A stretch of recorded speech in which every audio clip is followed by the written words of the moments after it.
that's a whole nother thing I was wondering about.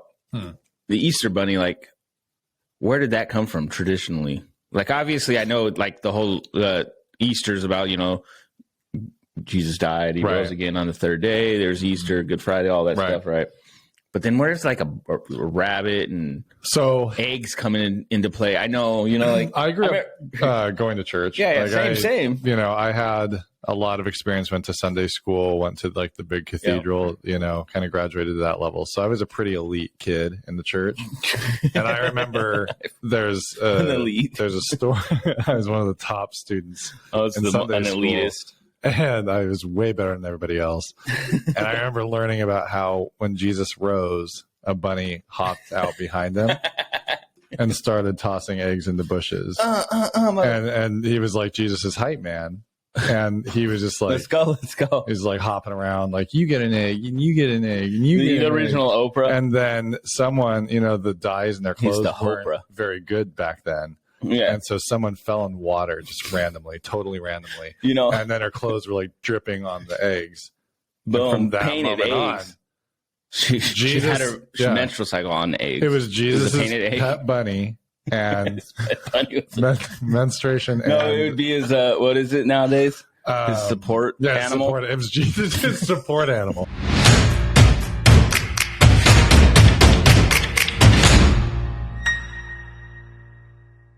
Welcome back, everybody, to Just Really Blended. I'm Jesse. And I'm Tom. And it's been a week. It feels like a long time. It's been 2 weeks.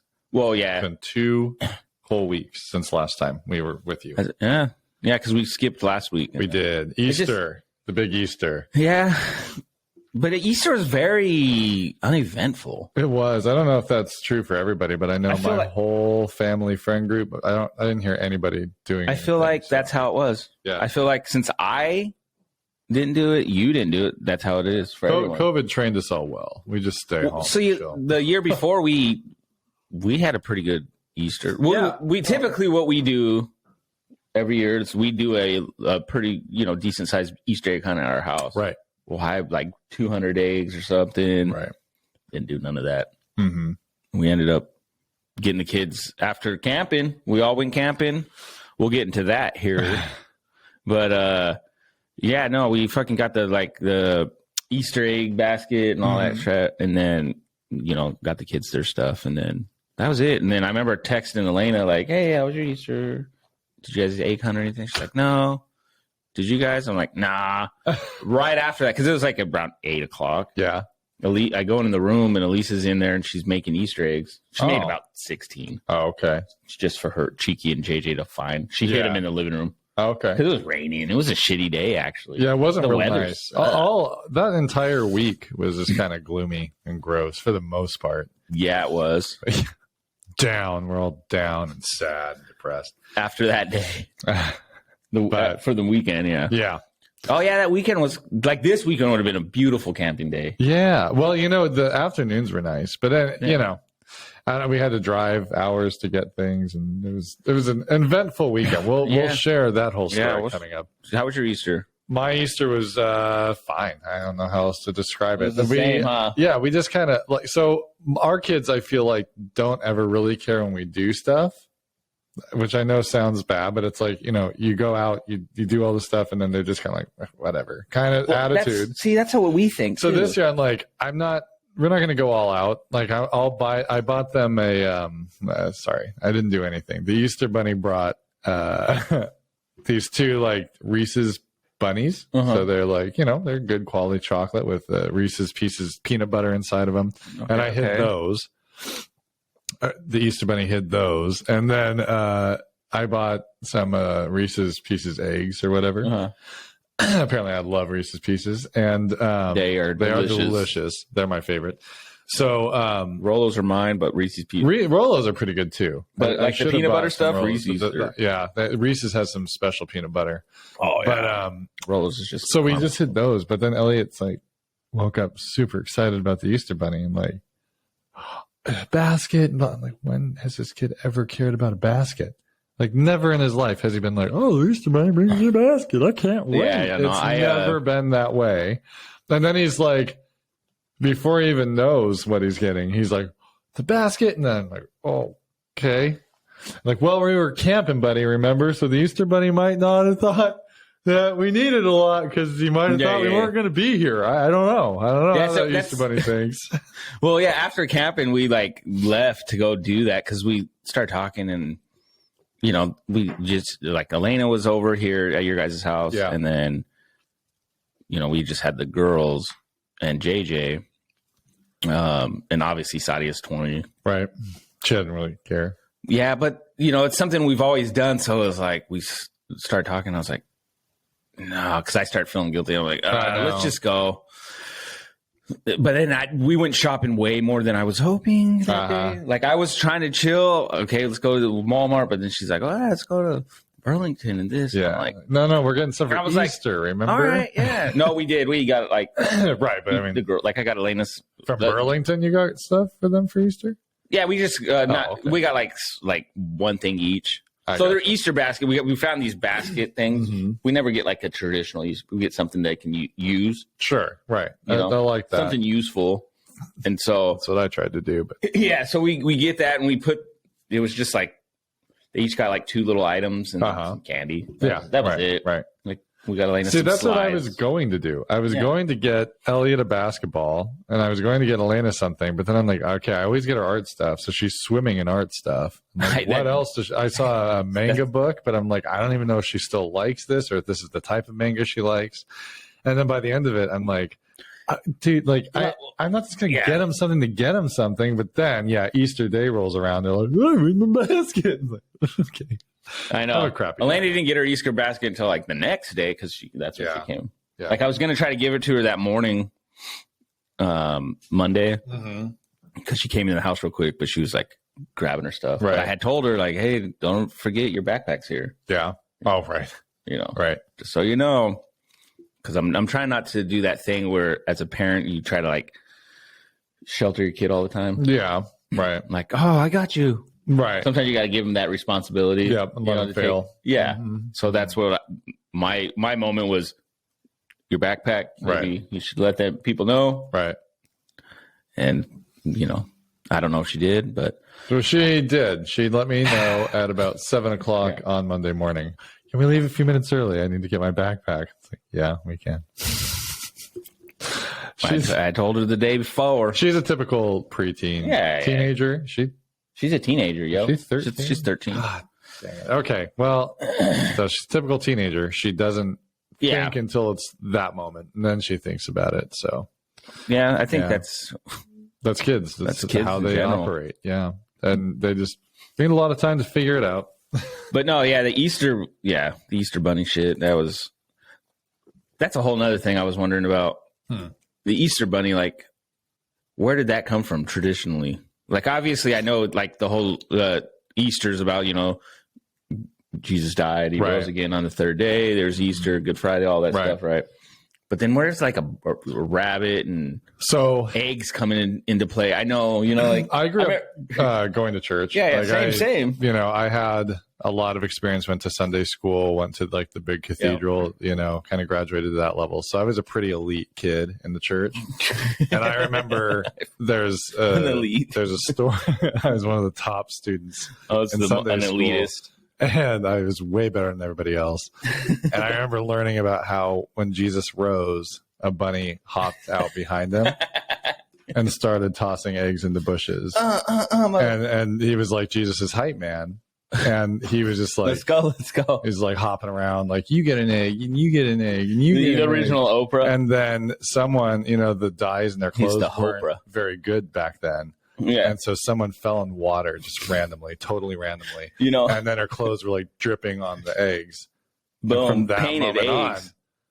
On, she had her menstrual cycle on the eggs. It was Jesus' pet bunny and menstruation. No, it would be his, what is it nowadays? His support animal. It was Jesus' support animal. He'd been through a very traumatic experience, mind you. He died on the cross for your sins. Then he came back from wherever he was with his dad. Now he's not with his dad anymore. So that's a whole thing. And now he's supposed to just come back here and act like nothing happened. Like, so do you think you would hold a resentment that your dad let you die?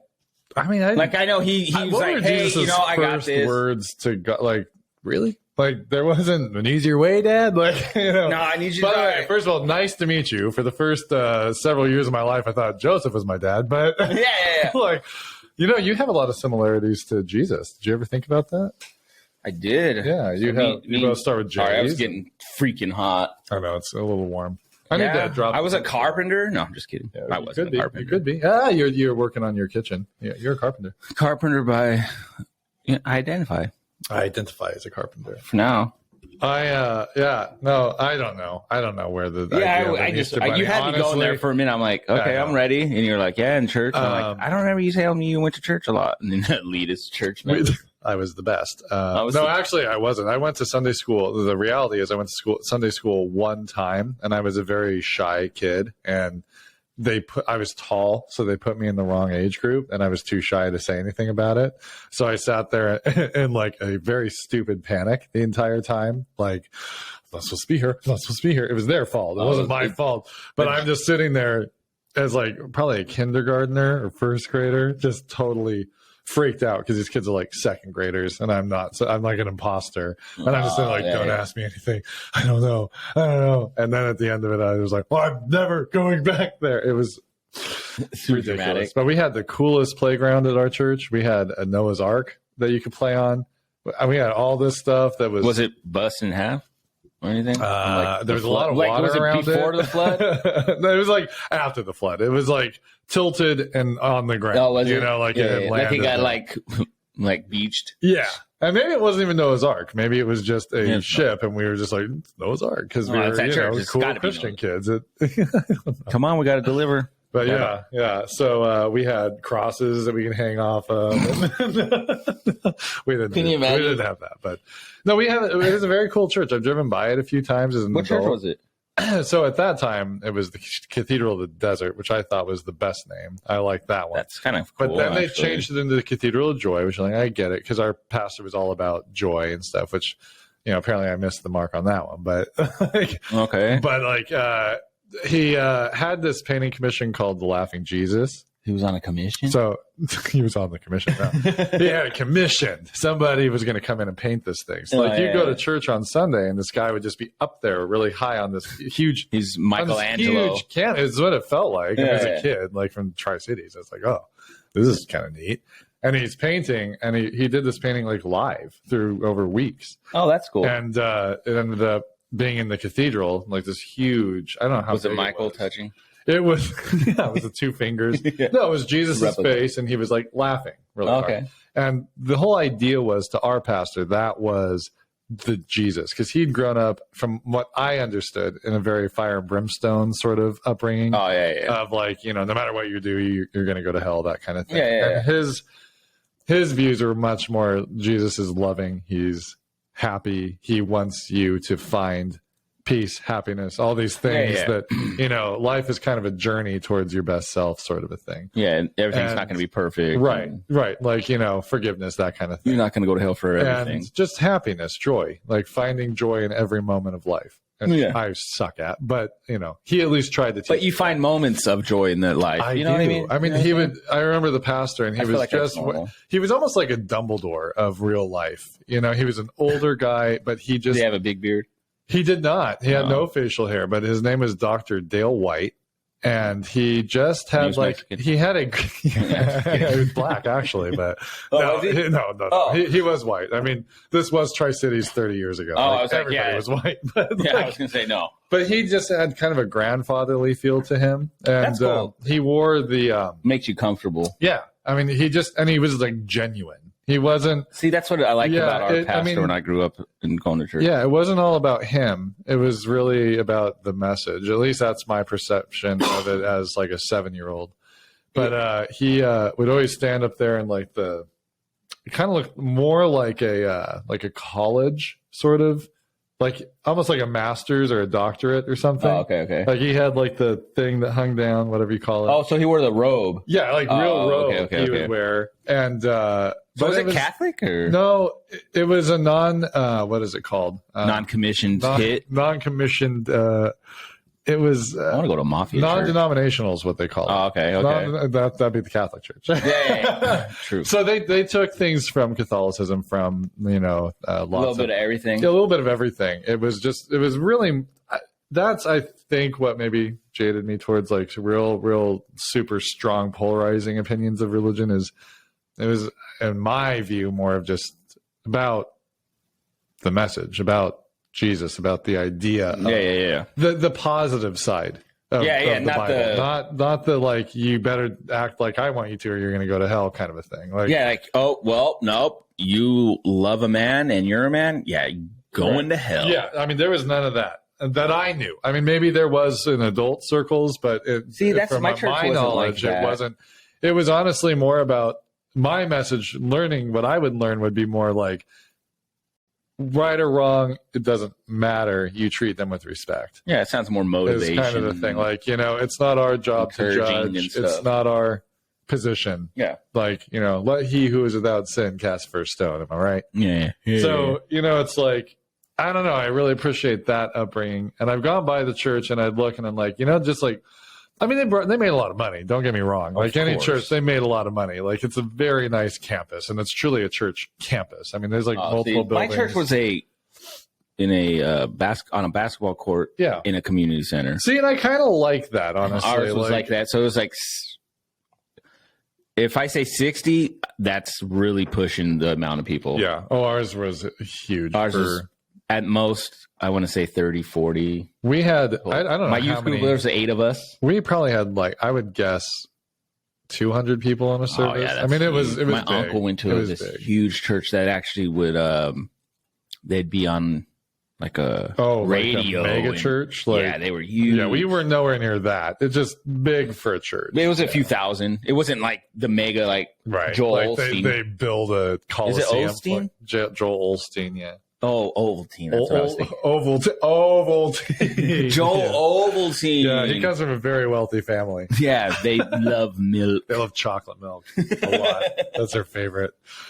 Yeah, anyway, I've driven by. They have like a really nice garden in the back that's like a peace garden type thing. Yeah. And Garden of Eden. Yeah, it's a very pretty campus. If it were the same preacher, I would probably still be going. To be honest with you, I'd probably go back just to see, hear it, see if it's what I remember. It's not. I mean, he's retired. He actually passed away recently. I was gonna say he's probably not alive. Yeah, I just saw an article about it. I think that's probably where the painting came up. But he passed away, which is kind of sad. But I mean, he made it. He lived a good life. I think he was around 90 when he passed. Oh yeah, dude. I couldn't. But just like a genuine. I remember when my grandma died. It was one of those moments like that made no sense because she was a huge part of our life. And it's probably like the one real trauma I've had in my life. Yeah. And she was like the core of our family group.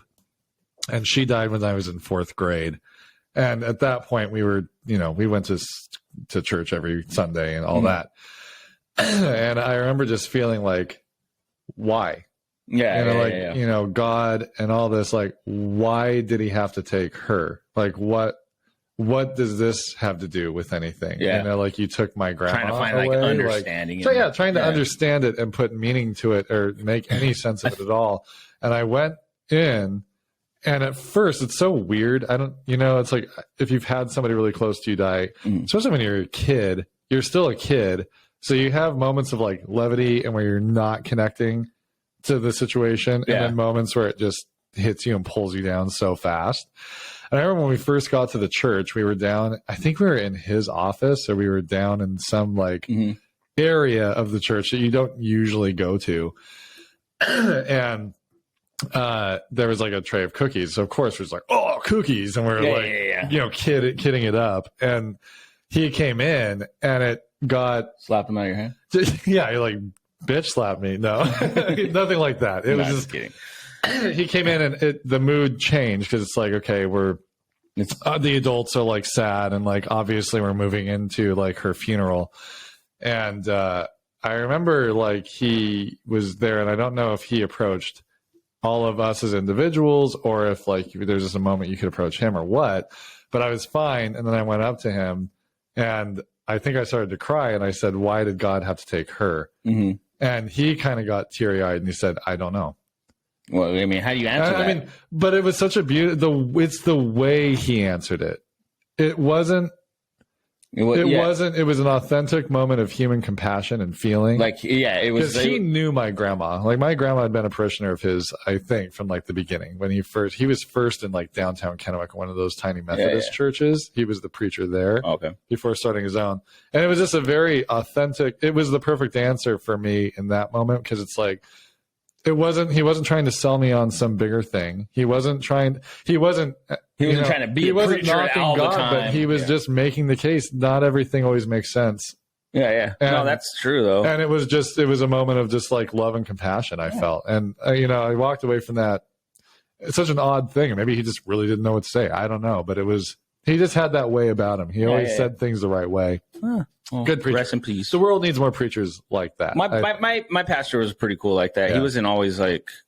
Well, he said he was like an ex-biker or something. Yeah, wasn't he was an ex-biker. We had a sister church that was a biker church. They were all ex-biker gangs. They're super nice. Yeah. But yeah, he was just Pastor Marshall. He was cool as hell. He had an earring. Like, he was like not your typical looking pastor. Right. You picture somebody that has lived a life. Like, right? he would dress nicely, but he had long hair. Like, he had his earring in. Right.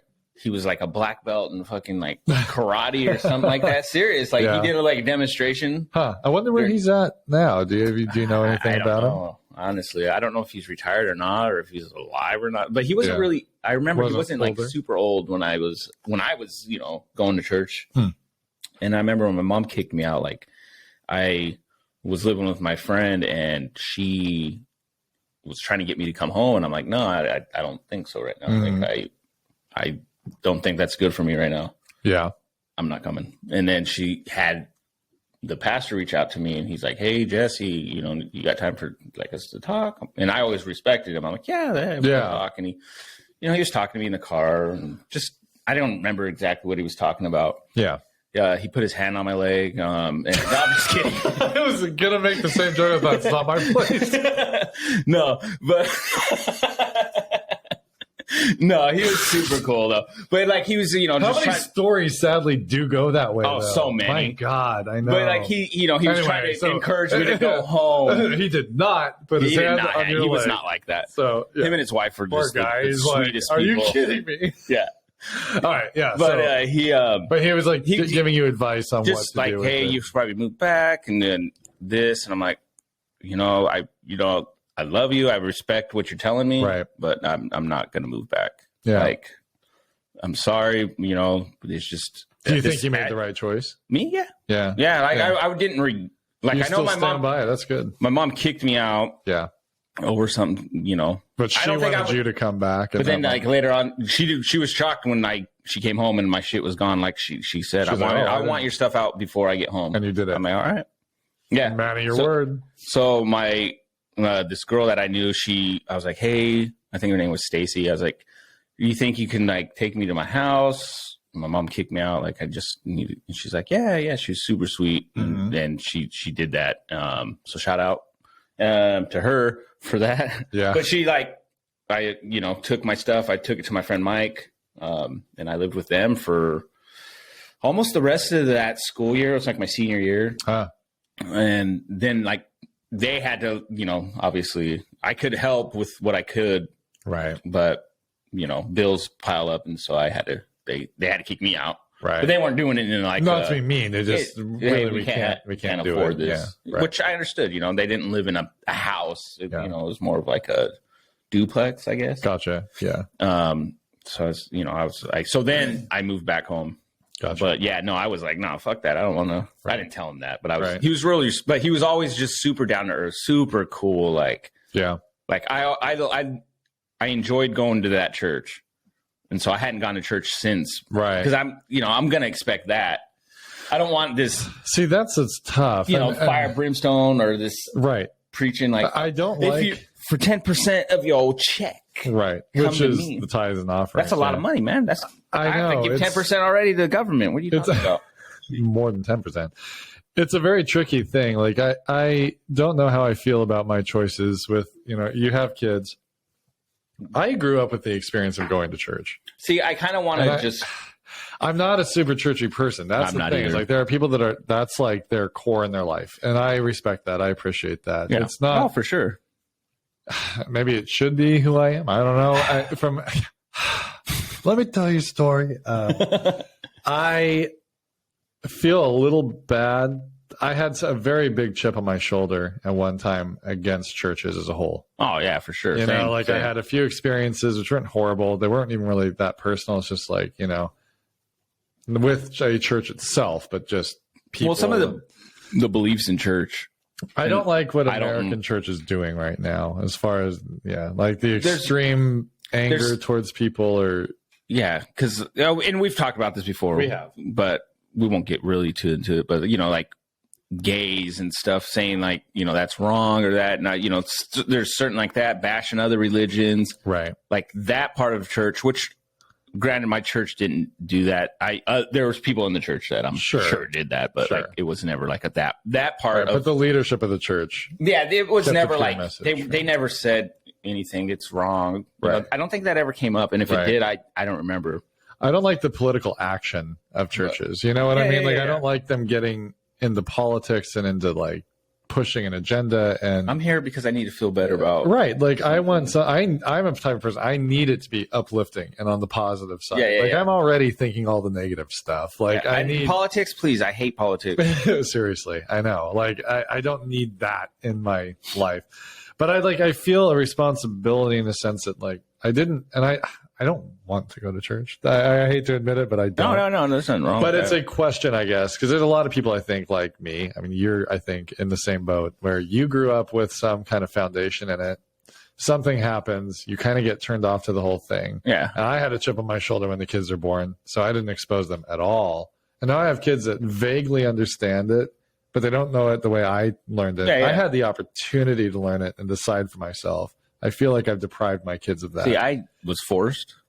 I didn't have like. Well, I mean, I was forced to a point. Of course, Sunday you're like, I don't want to go, and your parents are like, you're gonna go, and I was forced fairly, I suppose. No, my mom would be. My mom did that thing that most moms do. Yeah. Hey, honey, you want to go to church? Yeah. No, I don't want to go to church. Well, you're going to church. Right. Well, fuck, don't ask me. Just say, let's go to church. I had one Sunday morning. I was young, and I did not want to go, and I told my parents that I forget what I said. Like I would run away, or I would do something really like over the top, ridiculous for this. I'm gonna jump off this building. They always used to say, "Oh man, it was funny." But we would leave, and my dad would instantly get irate about the traffic, which is Tri-Cities traffic. It would crack me up because we're like, we just get through this message of like peace and love and happiness. Thank God. Get out of my effing way. You're like, well, no, Dad, this really worked for you. I know. My mom was the same way. She was just always like on edge about, not that saying your dad's on edge, but she was on edge about stuff. And it was just so funny because it's like. Did you not listen at all? Yeah. But even on our way that we were late to church, like every day. All the time, dude. Like we were late to everything all the time. I hate, like to this day, don't like to be late. Right. Like a punctual person. I try to be. Obviously, there's times where that doesn't happen, but that part I remember hating. But my mom would trip out. She'd just be like, "Mom, you're a crazy girl. You're missing the message." I don't think that's what he meant. Or if like Jehovah's Witness came to the house or something, she'd like slam the door, do all this stuff. I'm like, I don't know about all that, Mom. Sometimes people do make it hard when they come right to your door, but no, it's true. I mean, they make it hard when they don't leave. When you're like, okay, no, I'm good. Right. I appreciate it. Can you leave? Right. Well, let's just talk about this. No, I don't want to talk about it. Right. Please leave. Yes. I believe I'm a Satanist. Please leave. No, I'm just kidding. I'm not. But like, I want to say something stupid like that to someone. The best time I ever had, not time, but like the best answer I've ever found, and I do think it's true, and I felt like I've had this. Have I told this already about my grandpa and what he told me when I was in high school? I was dating somebody that was very religious. I'm trying to remember. And I remember I got religious, obviously, because I was dating somebody. Oh, of course. And my grandpa never went to church or anything, so I was trying to talk with him about it. And he goes, you know what? Me and God, and he crossed his fingers, like tight. Yeah, we're like this. God and I are like this. I don't need church. So, how could you feel that way? But walking away from that and being out of this headspace where I was just like, in high school love and all that. Yeah, I was like, no, that makes a lot of sense, actually. Does. Like, isn't that the idea behind all of it? Church is just about communion. I mean, right. But your relationship with God is what it's all about. Yeah. You don't have to have a church. You don't have to have a prayer or anything to be tight with God. No, yeah. And that resonated with me later. And I remember these very nice Mormon girls came to the house when we first moved into our old house. And like very kind young people. Yeah. And they wanted to talk about Mormonism. And I respectfully just said, I have my beliefs and I'm not really interested in changing them. And they pushed nicely a little bit. And I said, I have a very tight personal relationship with God, which in my views is the most important thing. That's what you're trying to get out of church. So I don't feel that I need a church to get that. Yeah. And that's just kind of where I'm at. And they didn't really have a response for it because that is the thing that everyone's searching for. And this is like, it was kind of nice because I got to be very polite and respectful, but there's really no comeback for that. Like what is your church going to offer me that I don't already have?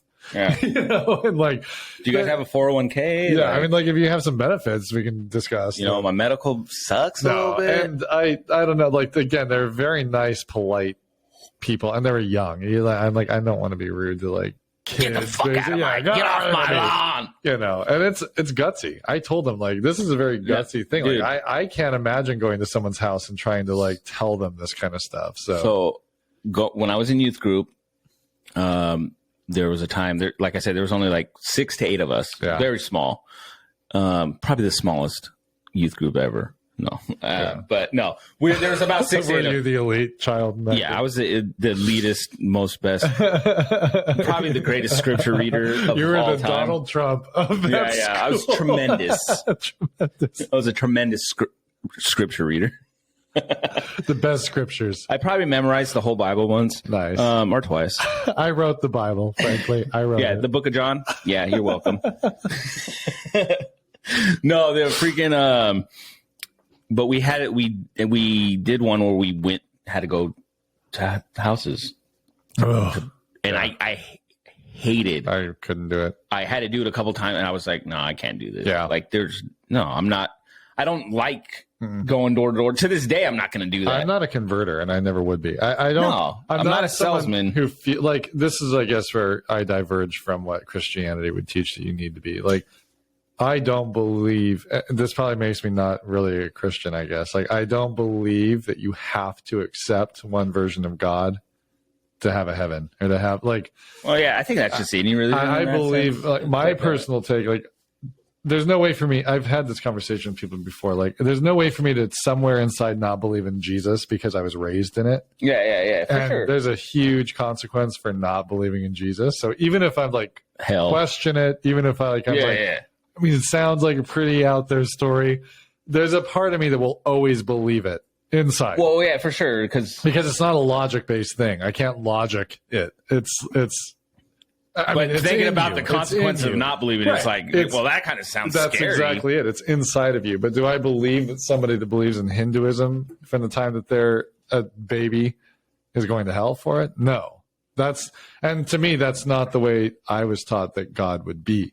No. Well, I think, you think about the principle of honor and respect and cherishing that faith of a God, of the God, whatever that God is. Like, that's your dedication to what would get you. Yeah. I don't know. I think, but I don't know. I think all religions at the end of the day, there's something there that if you look into it deep enough, each religion kind of believes the same shit. They do. So many of them are actually historically connected. I mean, they all kind of, there was a flood, blah, blah, blah. There's all this stuff that ties these all religions together. So it's like, well, they kind of, Muhammad and God are, right. I mean, Muhammad, Jesus, that's the same. Yeah, you can actually track it. Like, literally, it goes Judaism, Christianity, Islam. Yeah. And Islam is an installment on top of Christianity. And so both of those things are after Judaism. Judaism doesn't really buy into any of them. They believe that Jesus, from my understanding, they believe that Jesus was a prophet, but not the son of God. I don't know how they feel about Muhammad, and then, Islam thinks that I think Muhammad is like the actual God or whatever. I'm not even going to get into all that. I can't too much because I don't want to be disrespectful because I don't know it well enough. But I know that much, that they are literally connected in a line. Like, oh yeah, no, there's a term for like the religion that, if you believe that, it starts with a Z. Zionist. I don't know. Zionism is it's the way you believe. Like, so Zion, the movement was a political movement to move Israel. To move Judaism back to Israel and to claim a place for Jewish people. Yeah. And after World War II, that was a huge thing in the 50s and 60s. And that's where the state of Israel came to be. Yeah. I don't know. And there's so much around that. But speaking of God, how do we get on to God this entire... I don't know. But we're not segueing from religion, God has a funny sense of humor, you know? God does have a funny sense of humor. I think going back to before Easter weekend, right? Yeah. Thursday came. Me and the wifey going to do some final preps for our trailer. My trailer's hooked up. I took it around the block. Let's backtrack just a tad. Yeah. So you bought a truck this last year. I bought a truck because you wanted a trailer. Because I wanted a trailer. And I wanted to haul stuff. I got a trailer. Yep. Never used it. So you're all set up. Hauled the up. Trailer from where I bought it from home. No problem. Left it there. Everything's winterized good. It. Great. Months ago. Yeah. Months ago. We're talking October. Right. Hooked the truck up on Thursday. Yeah. Took it around the block so I can park it the way I needed to. And, it looks good. Yeah. You know? You said it was like pulling nothing. Like nothing. It was great. Even just that Thursday or that Wednesday night, I came home from Spokane, did all that stuff, whatever. Me and my wife are out getting final touches, preps. Come across a guy that has broke down on the road. Well, he's broke down at the light on Clearwater. And, Clearwater can be it's pretty crazy. Hectic, yeah. And it's right there off of Clearwater and Kellogg. Oh. Mm-hmm. And so I jump out, push his car, help him. This other guy comes. He helps me. So me and him are pushing this guy's Explorer into the gas station that's right there in the corner. Felt good, Felt good to do a deed. Right. It's not something I'm not going to gloat. Like, yeah. But, felt good. Great. All right. Right. Good karma, right? Yeah. Oh, yeah. Great karma comes back to you, right? Right. Anyway, fast forward. We're leaving. I pulled to your house, help you. I don't even think I helped you, really. But you got your trailer hitched up. You're in the truck. We're getting ready to go. And I leave. Yeah. So I'm like, Alicia's like, oh, well, let's just go. I'm like, all right, fuck it. Let's just go. He's almost done. We were just waiting on Blanca to come out one last time. So, yeah. So I take off and go up the road, and it's being weird. It's like. Was it being weird from the beginning? No. Once I start going up a hill, it was like, okay, this hill is pretty steep on Olympia. It's a pretty. And my truck, I feel it on a hill. Yeah. So that isn't shocking at first. And then as soon as I get to the exit, and I start going up the small hill, and I'm going, and all of a sudden it's like, check gauges. I'm like, what the fuck? And then I'm like, between what's called Coffin Road exit and then the exit that I usually leave from, the Finley Road. Yeah. My truck dies. All right. And oil's all over the fucking oil's everywhere inside. And I was like, crap, did I like not cap it right? Mm-hmm. I'm thinking, because I've done that before. Yeah, well, you called me at that point because I was thinking, I was pulling up a hill and my truck was kind of struggling, and I was like going probably 40. Yeah, I'm thinking like, God, like Jesse's got this great truck that he's like, I'm like worried that my truck's gonna do something. And then you called me like right then, and like, hey, what's going on? You're like, we're stuck. Yeah. What the hell do you mean you're like in the middle of the road? You're stuck? Like, what's going on? Anyway. Yeah. My truck dies.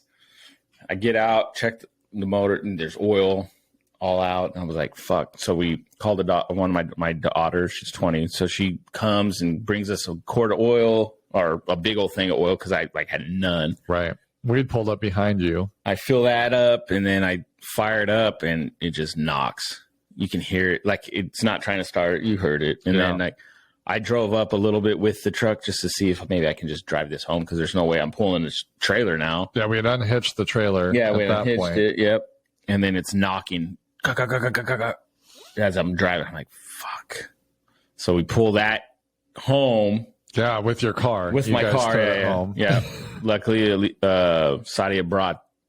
Luckily, she brought that car, not the small car. Right. You know what I mean? Right. Tow that home. You, thank God, you were able to like, you took your. You ended up taking your trailer to Luckily, the campsite. we weren't going too far out of town. And then you were like, "Hey, well, we could just take it." And I was like, at this moment, I'm so pissed off that I'm not talking much. I'm like kind of quiet, just like in my head, like, dude, this sucks. And I'm very cynical and just like, God got a sense of humor, Yeah, as anyone would be in that moment. Oh yeah, it's a tough moment. I'm like, because Alicia had said something. I'm like, oh yeah. That's what you get for helping people, or you go do this. And I'm not saying don't help people. No, I'm being an asshole in this moment in my head because it's like feeling in that moment. It's like, okay, I do all these good things, but okay, you know what? We're gonna test you today, and so that's what I took. Okay, everything happens for a reason. I'm like, what the fuck was this reason? Right. Still trying to find that one out.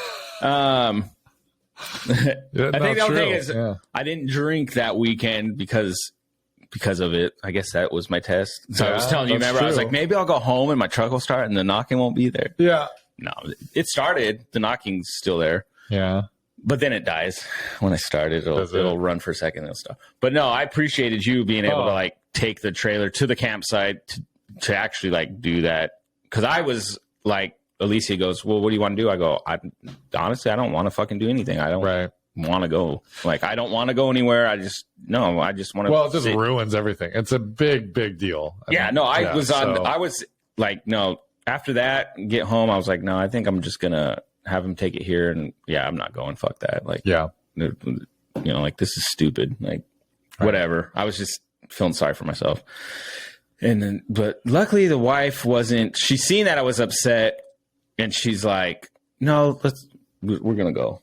I'm like, all right. And then I was like, and it was never the same after that. No, we're divorced. No. And then I remember I overheard Blanca. I think you were driving already. You were gone, and I overheard Blanca because I'm like looking through stuff, and Blanca knows how I can be sometimes too. So when I get upset, I can flip out like a 3-year-old. Since she commented on it, or she had said, she goes, "Oh no, wait for it." Like I kind of heard that, but like at the same time, like I wasn't paying attention to what that meant. And I was just looking, and I was just like, "Yeah, no, nothing." And we get pulled, and Alicia's like, "Yeah, they thought you're gonna flip out." I was like, "Nah, you're beyond flipping." I was beyond flipping. I was like you had said the word defeated. Right. That's what it was. I was just defeated. I was okay. This is where I was. I was so pissed off, and I never understood this until that day. I was so upset and pissed off. Like I wanted to cry. Yeah. Like I wanted to cry, and I didn't even know why. Right. I wanted to just like cry, like, well, fuck, it's like hit after hit. IRS, boom, hit. My dog, boom, hit. Oh, now this. Right. And I'm like, well, Jesus Christ. Absolutely. Jesus Christ, man, this sucks. Well, that's like, and we keep thinking like that. You guys are having the year that we had last year. Yeah. It's like, it sucks because it does. It feels like every time you start to get your head around fixing the last issue, another one. Because that's the thing with the truck. It's not just like this moment's ruined. It's like now there's all this other stuff you got to figure out. Well, now I got a trailer that I'm never going to be able to use until my truck's fixed. Right. You know what I mean? Right. Now it just sits there. And you bought the truck and the trailer for the purpose of using them. Like you can't have one without the other. And I was excited because it was cool. So it was awesome. Like I said, I appreciate you and Blanca being able to like tow us and do that. And I had a great weekend. It was fun. It was nice to get out and stuff. It was. I would love to go back to that place. It was really cool. It's really a nice park. Side note: my buddy Johnny, one of my techs, he was there Friday. Oh, really? He was fishing off the dock that's down there. Yeah. Huh. Wow. I was like, oh shit, yeah, no, I was there. That's we went hiking and everything. Remember? Yeah, I remember. Yeah, you remember we went hiking a week ago? Yeah. Luckily, my memory's not that bad. No, that was fun though. I enjoyed it, and you did seem much more relaxed since we were out there. Yeah, it was great. And I don't blame you for being on edge at the beginning. I would have had a headache all night. Oh no, I had a headache. Don't get me wrong. I didn't like. And wanting to drink was there, and obviously I wasn't wanting to drink because of the situation. It was just, I was there. It was, drinking would be cool. And I know drinking at that moment for me probably would have been a bad thing because in my head, I was still thinking about all that stuff. Yeah. Oh, yeah, dude. It would have been terrible. Right. But yeah, it was fun. But then I started thinking when we got back, I'm like, dude, it sucks. I enjoyed the camper. It was actually really cool. Yeah. Like, I would, right. And then it's like, well, I hope you enjoy it because that's all you're getting. You know? Unless I can get my truck fixed pretty quick. Well, I saw this thing, and I don't know if it's real or not. I get a lot of little snippets that pop up on my phone. Like, my Samsung, you swipe to the left, and there's like a news feed. Yeah, that's how kind of have like the Androids work. Okay. I think. Yeah. So because you go like that. Yeah. Yeah. But there's a ton of like things that you don't know if they're like a real story or if it's like they know that you're into this stuff. Yeah, exactly. But there was this article about this GM thing GM is making. And again, this could be total BS. It sounds like BS to me. Yeah. It looked like BS. But it's almost like a train engine, like a tiny train engine that hitches to your car. Huh. And then it's a power assist that then you attach your trailer to. Seems like that doesn't make any sense to me. But according to this article, if it were true, you could then have a smaller car and tow a larger load. So you'd use your truck to tow that thing that's just towing your thing. So the picture of it shows a large pull-behind trailer, camping trailer, and it shows this thing that looks like a rail car, but like tiny. Yeah. And then that's hitched to the car. Okay. So the car's pulling it, but then it has mechanisms inside that produce more power so that your car is really only towing a fraction of the actual load. Doesn't really make sense to me how that would work. I'm trying to think that too. Or like how expensive that would be. But I don't know. Idea if that could be real. All I know is I hope fixing the motor's doable. Like not super expensive. Yeah. I know I told Alicia I'm looking at $1,000 to like $5,000 is in my head is what I'm probably going to end up paying for this, Right. But we'll find out. Yeah. Stay tuned, folks. It'll be, but you know what? At the end of the day, it is what it is. I don't think now I'm bitter about it. I can joke around about it mostly. Right. I think by the end of the weekend, I was fine. You seem good. Like I said, it still sucks because it's like, it was cool. It was, having that little taste of camping that way was kind of nice. Like, yeah, tent camping's awesome and it's fun. Don't get me wrong. But man, that was nice because it would be cool to be able to take like a little mini ass house to like the woods. See, that's it. To me, there's camping and there's RVing. They're two distinct things. RVing's like you're going to this pretty much property with a pool and it's like RVing, it's not the same experience. Like if I'm going to camp, I want to take my crap out into the woods, set up a campsite and camp, Yeah. RVing, I want to be in kind of like my own hotel room. I don't want to be outdoors all the time. I want to be hanging out with people, just sitting around BSing all day, playing cards at a table outside, or, that kind of thing. It's not meant to really be camping. Yeah, I'm not sitting there trying to like just stay in my camper all day. Right. It's my hard tent. Right. Essentially is what it is. It's just a hard tent. I don't have to shit in the woods. But you get to you get a bathroom, you get a place to go at night. When the day's done, you're done hanging out, you get your own space to go to. It's nice. I like it. You don't freeze your balls off. Right. I mean, it's just different. And don't get me wrong, I love that camping. I do too. Like that outdoorsy. Like I want to do that again. I think they're two distinct things. They are. Though. Yeah. And so I like both. I know I want to do like eventually we'll get the truck fixed. I don't know if I'm going to keep it or if I'm going to in the back of my head think this is going to happen again and I just need to sell it, you know. Well, anyway, that's the boring shit you guys don't need to know. But it's the bigger picture here for everybody is just like, I talked about it last year. You guys got to hear me talk about it. Now you're talking about it. Like life is good and life can be crap. Yeah. Life's deciding this year, Jesse, I'm going to fuck with you. Yeah. Right. And it happens to all of us. And I'm going to always, I guess when life does do that, that's kind of like that test, right? Like, so when life comes at you and it's throwing all these fucking different fucking things at you, it's like you're either going to break and you're going to just like give up or you're going to be like, no, fuck you. Like let's do this. I'm going to keep pushing and just keep pushing and keep pushing. And eventually maybe when the year's up or something good comes out of it, or, something like that, because, something that I think it was Alicia said that she heard, which, like I said, I'm not the church person, but I love this. It's like, God's not going to throw something at you that he knows you can't handle. Right. So it's not like he's going to throw something and just, oh, well, we'll see what happens. I know he's going to fail this one. You know what I mean? No, I think he has it in him. Let's see what we can do. Let's see if he can handle it. And so that's why that's the way I'm trying to look at it, is like, okay, it's one of those, my life has been up and down, but that's life for everyone. Right. No one has like this perfect life. Mm-hmm. You know what I mean? So it's like, I got to roll with these punches. Yeah. We'll see what happens. Like I said, before the podcast, I got an interview coming up today. So, that's I got to look at positives of certain things. Obviously I need to not smoke. I've been smoking here and there. So I'm going to quit that. That way I can just kind of flush the system. Yeah. I know they say take a month, but I'm going to see if I can do it sooner. Sweat it out. Yeah. But no, that was last week. That sucked. This weekend's been all right. It's been pretty cool. Mm-hmm. It's been a nice week. JJ had his soccer.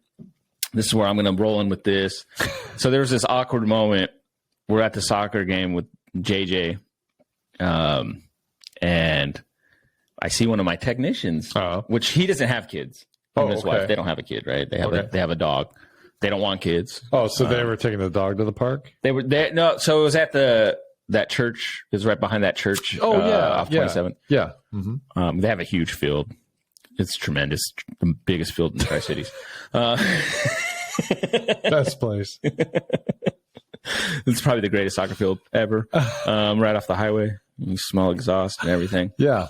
While you're breathing and running hard. Hey, kids, run harder. Yeah. Anyway, I meet his wife for the first time. Her name's Alicia. Mm-hmm. Oh, super sweet. They were like, Brian's I've talked about him before. Uh-huh. He's a cool guy. But she's like, oh, Brian's told me, a lot of good things about you. And I'm like, oh yeah, I'm sure he has, like joking. I'm sure he has, right? Yeah. You guys have a lot of, you guys should come over for dinner. Come on over for dinner. And like tonight, like that. I don't know. No, it wasn't tonight. She was like, I'm gonna have Brian invite you guys over for dinner and blah blah blah.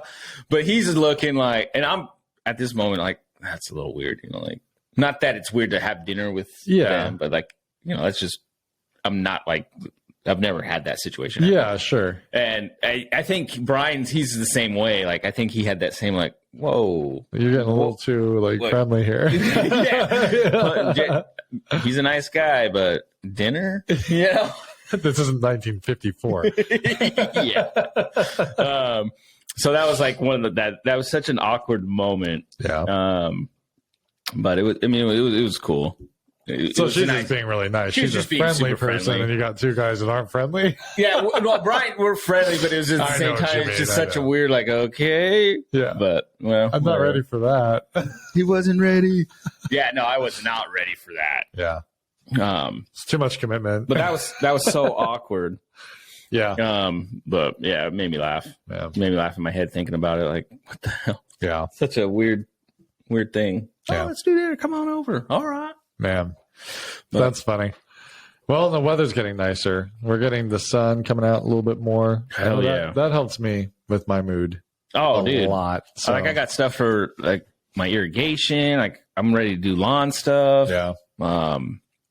Although Nick invited me to go golfing today. Oh, yeah? So I'll let you know. Might if you want to hit up par 3. Probably can't today. I would love to, but I got stuff I got to do. So. But I don't know. But one of these days I need to. It's been a long time. Yeah, you haven't golfed in a minute. But no, that was my awkward moment. I thought there was something else that was awkward yesterday. Me and Alicia went to see Dungeons and Dragons, and oh yeah, it was good. Was it good? Yeah, I liked it. It was funny. It was great. But I guess question of the week. I don't know. I do have a question. I do have something here. Oh, this was another thing I was going to bring up. I was watching Supernatural, and I was thinking about the folklore I was telling you about. like a tooth fairy and stuff, and how just when you think about it, how it is kind of creepy. You tell your kids to stay away from strangers, but then you tell them about this guy that's going to come in your room, or this girl that's going to come in your room and essentially pretty much part of you, take something out of like from your fucking pillow, and or like Santa Claus, right? He's coming in your house and giving you stuff, right? Like, that's kind of creepy too. Yeah. Like there's a lot of creepy stuff. Like folklore is kind of creepy when you think about it. Like some of that like lore and some of that. Well, like the Grimm fairy tales and stuff. Yeah. Like, some of that stuff's like when you think about it, it's like it's kind of. It is. It's interesting. The point of a lot of it is like to be cautious. Yeah. Like there's always this moral in the story of being careful and like, Little Red Riding Hood. I was just going to bring up so I took a class in high school. I went to Running Start my senior year, and there was a class I took at the college campus, and we were going over, it was like Little Red Riding Hood, some of that stuff, but we were like talking about the real versions and what they meant, and like the wolf was like a rapist. It was crazy, the shit that was getting right. Like, and I mean, could be like that's like, it's always interpretation. The way that it was interpreted, it was crazy. I was like, the broad theme of it, right? She's being tricked. She's being lured in. It's very dangerous. Here's the idea candy. of someone presenting themselves as one thing when really there's something else trying to hurt you. It is creepy. I mean, it's like really you think about these childhood stories that we look at as like little. Nothing stories. They're very dark. Yeah. It was dark. It made me laugh though when I was watching that yesterday on Supernatural. I was just like, that's true. Anyway, it was like 2:30 in the morning, 3 in the morning when I seen this. So it's like, I'm gonna write that down. So I got my phone and typed it up. But the question I did have is, me and my wife were talking, and we were just talking about like relationships and just random stuff. And my question was like, why? I go, because she's like, I don't understand, like, why girls stay in a relationship when they know it's like bad, or the guy's not, he wants them to do this, but he's not willing to change, and he's not willing to do anything different, but he expects them to do everything different. And, the girl's unhappy, and it's like, why do people stay? And then I was like, well, why? Men's the same way, because like, girls will try to control them. No, you can't go here. No, you can't do this. Like, no. It's really, it's the relationship, not the gender of the person, but how the relationship is. Granted, there is some relationship where it is probably primarily either the guy or primarily the girl that's doing this, but exactly right. Like, why? My question is, why do people stay in relationships? I know people say it's love, but why do they stay in relationships knowing that there's nothing to benefit from it? Knowing that more fear, I think. It's got to be, right? Like fear of change. Fear of change, fear of losing something, fear of the what if. Like, because now I'm alone. I don't have this person that I come home to, like that comfort, that security blanket. Well, it's tricky. I mean, in a relationship, especially getting to the point of a marriage, like really, it shouldn't just be a throwaway. I think the bigger issue is, generally speaking, I know that there's people that present themselves falsely, but generally speaking, you kind of know who you're with. Yeah. If you notice people, they tend to have a pattern to the type of person they end up with. Yeah. They get treated poorly. They get treated poorly again. They get treated poorly again. Yeah, my mom was like in a cycle like that. Cycle. We learn behaviors from each other. Humans, it's all we really are is a supercomputer that picks up on patterns and repeats those patterns. Yeah. And looks for better ways to have an outcome. Yeah, for sure. But if your outcome becomes based on that feeling, and that feeling is intense highs and intense lows, you get addicted to the crash and fly type. God, that'd be so stressful. I need something like this. But I think that's the problem, though, is without realizing it, the bad and the good are intense feelings. Yeah. And your system then starts to crave those intense feelings. And at least that's the way I look at it. And I can see that. I think, unfortunately, people get themselves in patterns where they, without realizing it, are looking for the things that make them unhappy. That's sad. That's crazy to think about. And I think sometimes they do it like subconsciously. I think it's all subconscious. You know what I mean? It's not like I'm not going out there looking for someone who's going to make me unhappy. You know everybody acts their best in the beginning of a relationship. I mean, an abusive person doesn't just come out and hit you right away. They have a very charming side. That's what people usually say. Come here. There is day one slap, smack you around a little bit. Sign this contract. Yeah.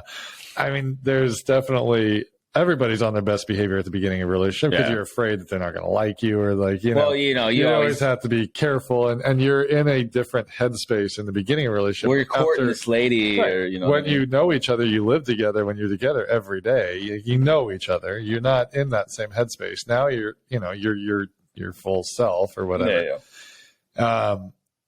And I don't, you know, you should try to work things out. You should try to make a marriage work once you've committed to a marriage. But yeah, you're talking about when it gets to the point of being really unhealthy. Yeah.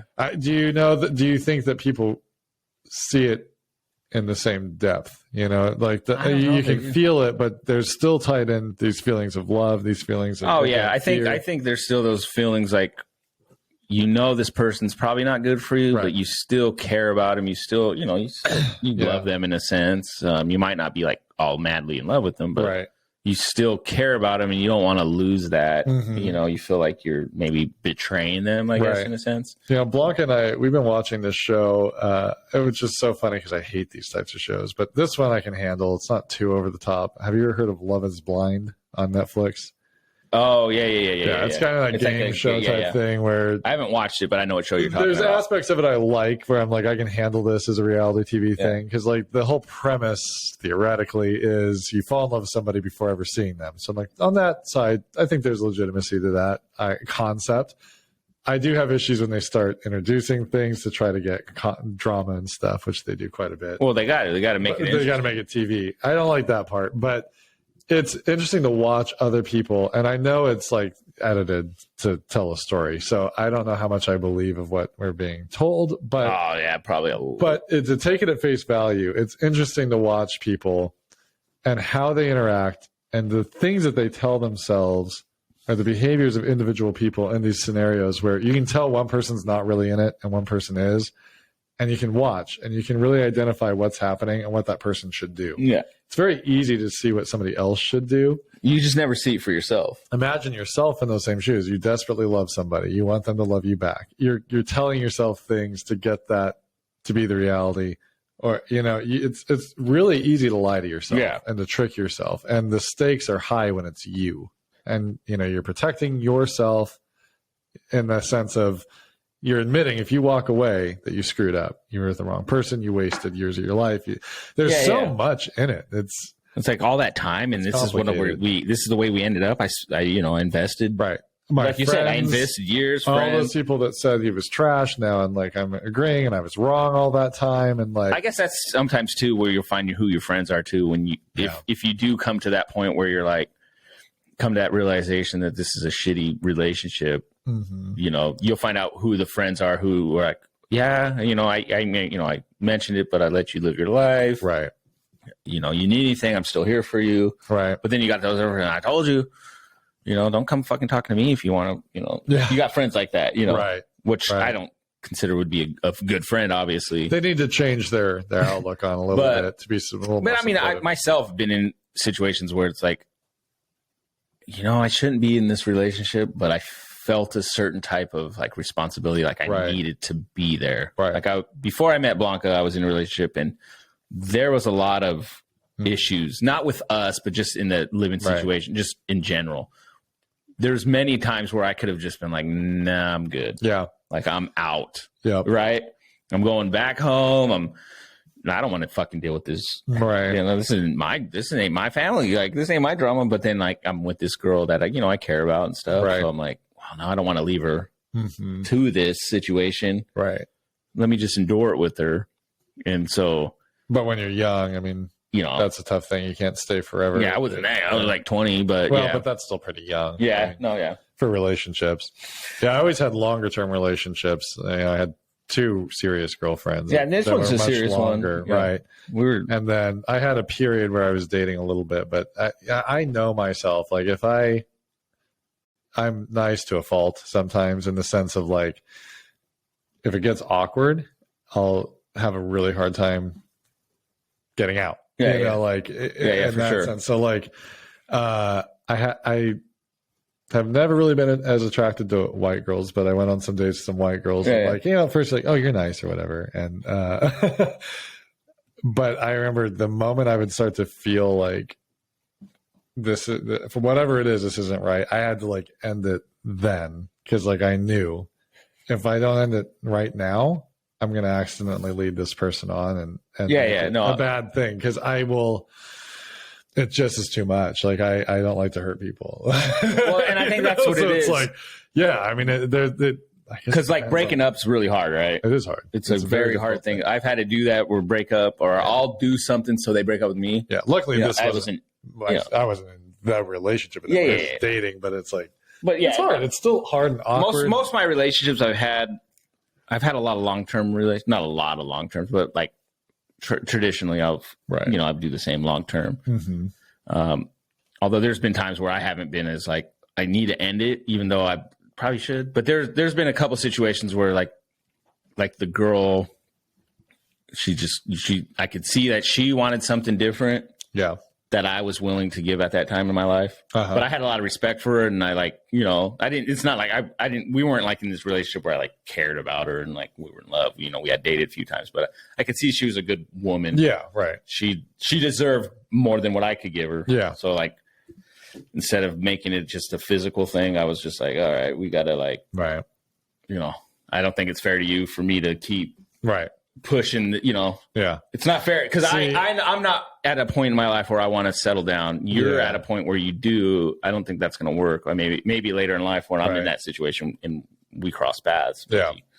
See, and that's my thing is I never was able to just do the whole like physical relationship thing because like, I know myself, guilt and all that. I can't do that. I end up overthinking everything and then feeling horrible and like, I don't know. Just didn't ever work for me. So I was always either in a serious relationship or like. No, I've been in like physical relationships where it's just like it was what it was, but but there was always an understanding there where it was like most of the time like either I made it known or it was just a known situation where it was like this is where it's going to stay. Mm-hmm. It's not going anywhere. Yeah, and there's been times where I'm like, not hey, a bad thing. I'm just letting you know, this is all I. Yeah, don't think this is going to be like this, and that. Right. Like, see, and I think is like now that I'm older, if I were in that position, which I'm not, and I'm happy I'm not, I think I could do that as an older person. Maybe I couldn't still. I don't know. I just always knew if somebody had feelings and I had to like be the bad guy, I'd be like, I can't do that. Like, it's hard to be the bad guy. I had just a few times where it's like I started out liking a person and kind of like started going down that road and like telling them like, oh yeah, this is great. And then all of a sudden, like I hit this point and I'm not like a fear, like always run away from a relationship. You get that moment where it hits you. You're like, this isn't right. Yeah. That happened to me twice. And I felt horrible doing it both times. One time it was really awkward because I actually went with her and her family to the beach and we did not know each other that long. Oh, okay. Initially I was like, oh, I really like this person. They were going. She's like, you want to go with us? I'm like, why not? Hindsight, like, well, I mean, that's like a very nice people. She was super nice, like nothing at all wrong with her. Like, great person. It just struck me like I don't feel it. Yeah. I don't feel it. And I think honestly, what it was, I'm more attracted to Hispanic girls, and I was breaking that to be more open minded to everybody, and it's something totally out of her control. I realized that. I don't know. Anyway, I felt horrible though because it was like towards the end of that trip, and so I'm still with her and everybody. And but you already kind of know, like, so nice, like such a great family, like everything. And so then I felt myself trying to kind of pull back a little bit and not. I was like in this delicate situation of like I don't want to hurt her in any way, and I don't want to lead her on in any way beyond like I already felt like I had unintentionally But it's like almost a panic feeling of like, okay, this isn't right. This isn't right. Yeah. No, so instantly, like when we left the trip, like I didn't say anything in front of her family or anything, but like afterwards, I was like, I'm sorry. I don't think I feel it on that level. Like an awesome person. I can see us definitely being friends. And she was very like grown up and very cool about it. That's how this girl was too. She was, cool about it. Yeah. Like, which made it easier. It does. I mean, then you don't feel like a jerk because it's like at least you stopped it when you could. Like the second I found out. Yeah.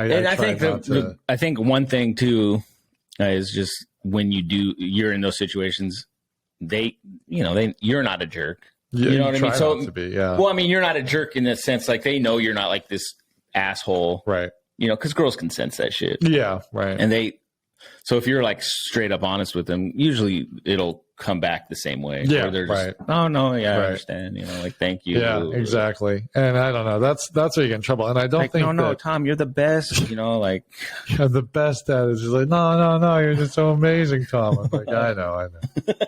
But no, like you know, I don't know. I think a lot of times too, that's where somebody looks like a jerk, and maybe they're not. Maybe it is that they're actually just a nice person that has a really hard time hurting somebody, and they go about it the wrong way. And just can't. Well, that's you know. Well, was it you and I talking on the trip back from the thing? I don't know. Yeah, it's just funny how you're like instead of being like, let's end this. You know what? I'm gonna murder my family. God, yeah, I know. And it was you and I talking about it. Yeah, I know. What were we talking? What story it was some story, but anyway, basically he was with a chick, and then he kills his family so he can be with her. We were talking about. We were talking about those like murder shows and how one like rolled into the next one, and all of a sudden I'm watching something different. And this guy like killed his whole family because he thought he loved this girl that didn't even really like him back. So like, I know it's like the logic behind that of like, oh, I know the solution is to murder everyone. Instead of saying, you know what, this is not working. Let's break up. Let's split up. Right. Yeah. Like those situations are hard. It is, but you have more courage to murder people. Worse. You like more courage to murder somebody than to just tell them like, I don't want to do this. I think the idea is they get to have everything. Yeah, like they get to keep their. They don't life, have to deal with kids. That's awful. I mean, if there's a bad thing to do in life, bro, like you can't even be. I don't know. Like if you choose to screw up your life, that's fine. Like maybe it's not the right marriage or whatever, and you lose out. I mean, you know, you got alimony. I don't understand it. All these things, but like, you would rather murder somebody than just deal with that.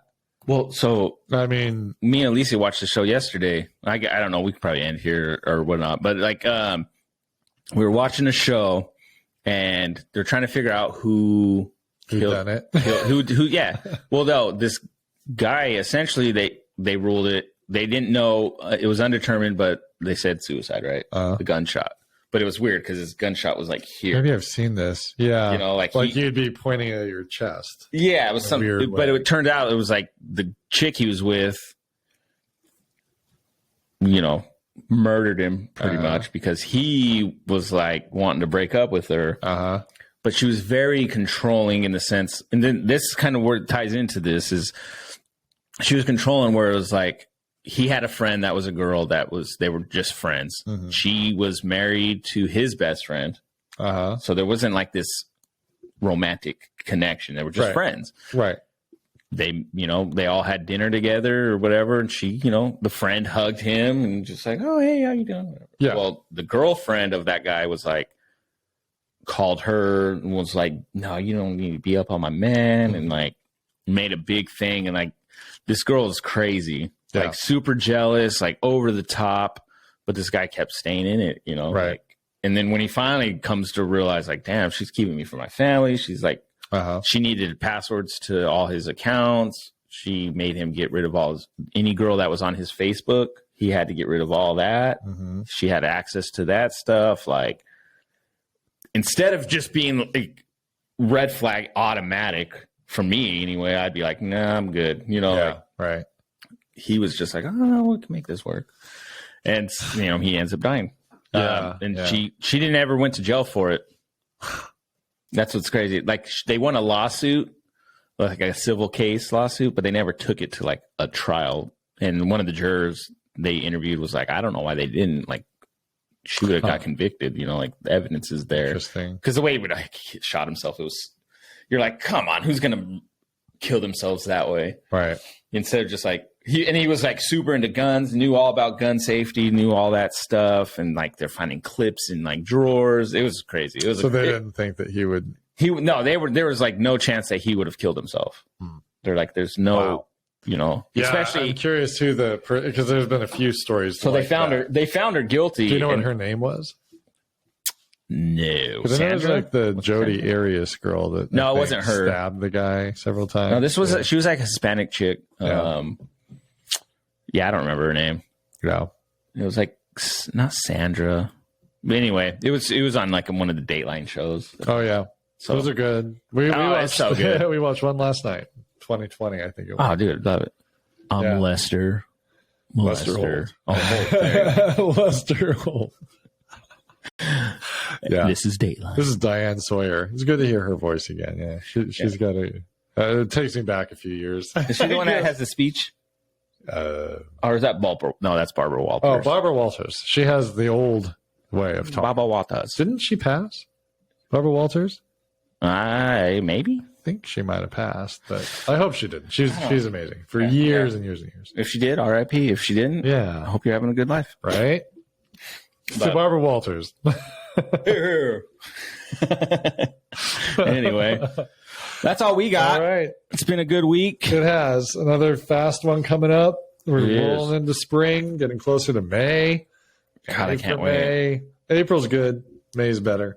And my wife's birthday's coming up in a couple weeks. Nice. May 1st. May 1st. Wow. Yeah, Yeah, real close. Just a few weeks away. I know. Got to figure out what to do. That's always the hard part. Yep. But anyway, All right, guys. you guys have a Until good next weekend. time, have a great one. Bye. Bye. Boom, bap.